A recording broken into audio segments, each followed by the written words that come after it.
सर्वमंगल मांगल्ये शिवे सर्वार्थ साधिके शरण्य त्र्यंबके गौरी नारायणी नमोस्तुते।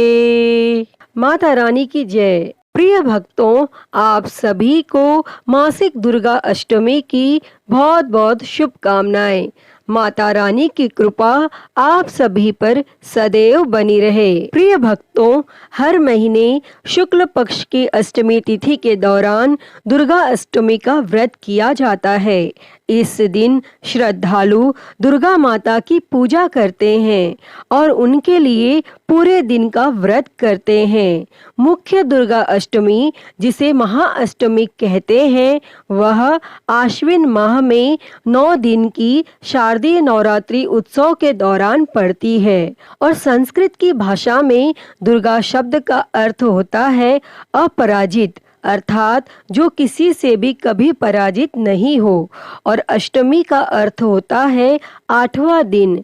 इस अष्टमी के दौरान महिषासुर नामक राक्षस पर देवी दुर्गा ने जीत हासिल की थी और इस दिन देवी ने अपने भयानक और रौद्र रूप को धारण किया था। इसीलिए इस दिन को देवी भद्रकाली के रूप में भी मनाया जाता है।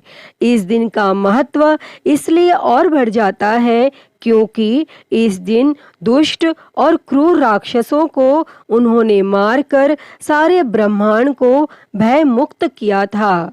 और इस दिन जो भी पूरी भक्ति और श्रद्धा से पूर्ण समर्पण के साथ दुर्गा अष्टमी का व्रत करते हैं, उनके जीवन में खुशी और अच्छे भाग्य का आगमन होता है। प्रिय भक्तों, मासिक दुर्गा अष्टमी की व्रत कथा सुनने से पहले माँ दुर्गा पर भक्ति भाव रखने वाला एक उनके परम भक्त की एक छोटी सी कहानी सुनते हैं।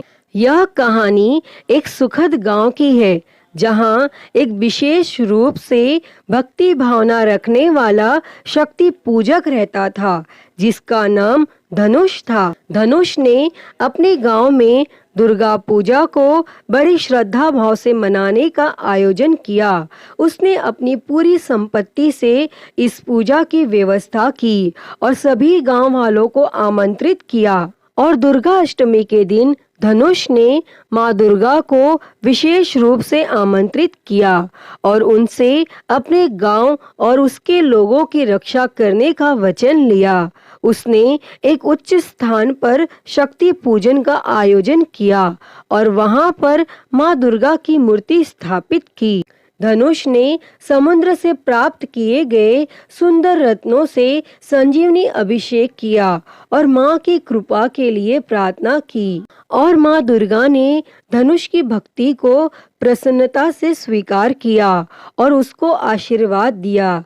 और उसी समय गांव में आक्रमणकारी राक्षस बुरी शक्तियों ने आक्रमण किया और धनुष ने अपनी शक्ति का दिखावा करते हुए माँ दुर्गा की कृपा से उन्हें पराजित किया।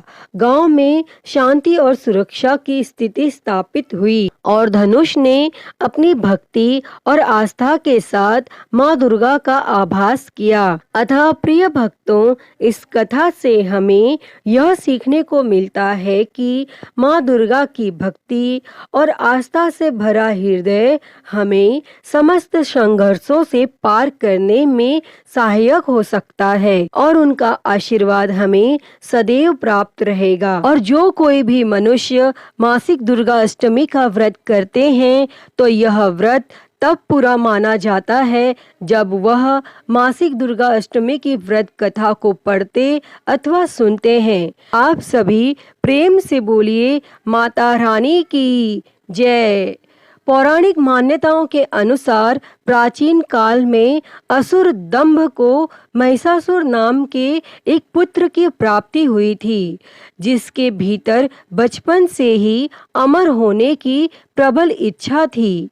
अपनी इस इच्छा की पूर्ति के लिए उसने अमर होने का वरदान हासिल करने के लिए भगवान ब्रह्मा जी की घोर तपस्या आरंभ की और महिषासुर द्वारा की गई इस कठोर तपस्या से भगवान ब्रह्मा जी प्रसन्न हुए और उसे मनचाहा वरदान मांगने को कहा। और ऐसे में महिषासुर, जो सिर्फ अमर होना चाहता था, उसने ब्रह्मा जी से वरदान मांगते हुए खुद को अमर करने के लिए उन्हें बाध्य कर दिया। परंतु भगवान ब्रह्मा जी ने महिषासुर को अमरता का वरदान देने की बात यह कहते हुए टाल दी कि जन्म के बाद मृत्यु और मृत्यु के बाद जन्म निश्चित है। इसीलिए अमरता जैसी किसी बात का कोई अस्तित्व नहीं है। और जिसके बाद भगवान ब्रह्मा जी की बात सुनकर महिषासुर ने उनसे एक अन्य वरदान मांगने की इच्छा जताई और कहा कि ठीक है स्वामी, यदि मृत्यु होना तय है तो मुझे ऐसा वरदान दे दीजिए कि मेरी मृत्यु किसी स्त्री के हाथ से ही हो। इसके अलावा अन्य कोई दैत्य, मानव या देवता कोई भी मेरा वध ना कर पाए। और फिर उसके बाद ब्रह्मा जी ने महिषासुर को दूसरा वरदान दे दिया और भगवान ब्रह्मा जी द्वारा वरदान प्राप्त करते ही महिषासुर अहंकार से अंधा हो गया और इसके साथ ही बढ़ गया उसका अन्याय। मौत के भय से मुक्त होकर उसने अपनी सेना के साथ पृथ्वी लोक पर आक्रमण कर दिया। इससे धरती पर चारों तरफ से तबाही मच गई। उसके बल के आगे समस्त जीवों और प्राणियों को नतमस्तक होना ही पड़ा, जिसके बाद पृथ्वी और पाताल को अपने अधीन करने के बाद अहंकारी महिषासुर ने इंद्रलोक पर भी आक्रमण कर दिया, जिसमें महिषासुर ने इंद्रदेव को पराजित कर स्वर्ग पर भी कब्जा कर लिया। और महिषासुर से परेशान होकर सभी देवी देवता त्रिदेवों अर्थात भगवान महादेव, भगवान ब्रह्मा और भगवान विष्णु के पास सहायता मांगने पहुँचे। इस पर भगवान विष्णु जी ने उसके अंत के लिए देवी शक्ति के निर्माण की सलाह दी, जिसके बाद सभी देवताओं ने मिलकर देवी शक्ति को सहायता के लिए पुकारा। और इस पुकार को सुनकर सभी देवताओं के शरीर में से निकले तेज ने एक अत्यंत ही खूबसूरत सुंदरी का निर्माण किया और उसी तेज से निकली माँ आदि शक्ति, जिसके रूप और तेज से सभी देवता भी आश्चर्यचकित हो गए। और त्रिदेवों की मदद से निर्मित हुई देवी दुर्गा को हिमवान ने सवारी के लिए सिंह दिया और इसी प्रकार वहां मौजूद सभी देवताओं ने भी मां को अपने एक एक अस्त्र शस्त्र सौंपे। और इस तरह स्वर्ग में देवी दुर्गा को इस समस्या हेतु तैयार किया गया। और माना जाता है कि देवी का अत्यंत सुंदर रूप देखकर महिषासुर उनके प्रति बहुत ही आकर्षित होने लगा और उसने अपने एक दूत के जरिए देवी माँ के पास विवाह का प्रस्ताव तक पहुँचाया। और अहंकारी महिषासुर की इस ओछी हरकत ने देवी भगवती को अत्यधिक क्रोधित कर दिया और जिसके बाद ही माँ ने महिषासुर को युद्ध के लिए ललकारा। और माँ दुर्गा से युद्ध की ललकार सुनकर भगवान ब्रह्मा जी से मिले वरदान के अहंकार में अंधे हो चुके महिषासुर उनसे युद्ध करने के लिए तैयार भी हो गया। और इस युद्ध में एक एक करके महिषासुर की संपूर्ण सेना का माँ दुर्गा ने सर्वनाश कर दिया।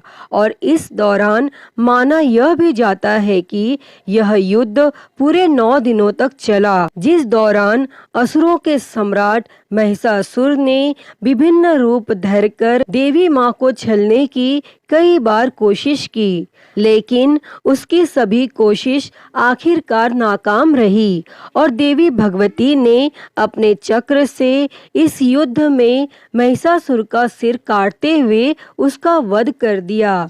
अंततः इस तरह देवी भगवती के हाथों महिषासुर की मृत्यु संभव हो पाई और माना जाता है कि जिस दिन मां भगवती ने स्वर्गलोक, पृथ्वी लोक और पाताल लोक को महिषासुर के पापों से मुक्ति दिलाई, उस दिन से ही दुर्गा अष्टमी का पर्व प्रारंभ हुआ। अतः हे देवी माँ, इस कथा को कहते, सुनते और हुंकारा भरते पर सदैव अपनी कृपा बनाए रखना। तो बोलिए दुर्गा माता की जय, माँ भगवती की जय। तो मैं उम्मीद करती हूँ कि आपको आज की यह कथा पसंद आई होगी और यह कथा अच्छी लगी हो तो इस वीडियो को लाइक करें, ज़्यादा से ज़्यादा शेयर करें और कमेंट में दुर्गा मैया की जय लिखना ना भूलें।